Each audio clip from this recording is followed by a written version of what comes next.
Although only a few years old, the distillery is well underway to satisfy the taste of whiskey lovers from near and far, and it's all being done in the Adirondacks. So this is corn from Adirondack Organic Grains. We pick it up about every 3 or 4 weeks. We pick up 1,000 pounds at a time. It's all organic, and this is the start of all our whiskeys right here. Without our corn, we have no whiskey. The sweetness and flavor of the whiskey comes from the corn.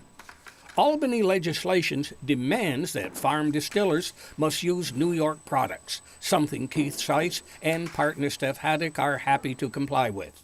Why are we going to start a company where we have to go to the Midwest for our corn? Why does everybody have to get apples from Chile when you could get apples from Peru? We didn't want to go that route. Gristmill Distillery says that the water and climate are different than any other place, giving its product a warm flavor, something that is important to the taste. We take that corn that we were just looking at and we dump it in here and we create pretty much like a porridge. We mix it up, and basically what we're doing is we're taking that corn, which is full of starch, and we're turning into a sugar that the yeast can eat and turn into alcohol and CO2. Inside is a corn beer of about 8% alcohol. This is a 66-gallon still with a column on it, and everything from our mash that we had over there that's done fermenting comes in here. We throw it in here, we heat it up, and basically our first run through, we don't care about it. We just collect all the alcohol. We just want to take that 66 gallons, condense it down to about 20 gallons, and that gives us what we call our low wines. As sophisticated as this process is, it is really no different than what the Kentucky backwoodsman did 100 years ago. But this is much safer and, of course, legal.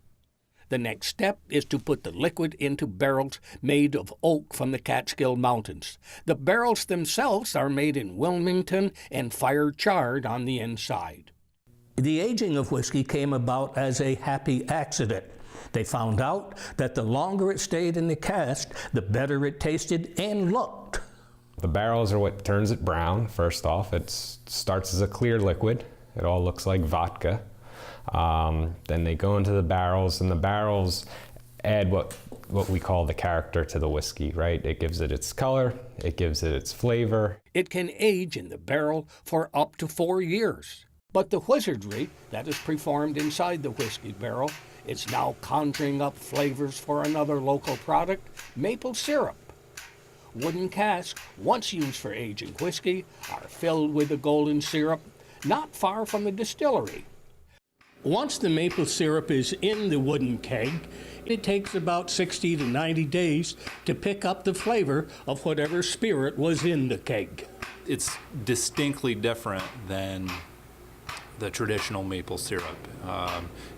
You're picking up a lot of the flavor from the inside of the barrel.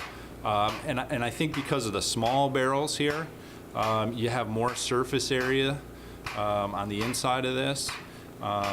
So you're getting that much more of the char and spirits flavor in the syrup. Gristmill Distilleries makes a rye whiskey and an apple-flavored whiskey.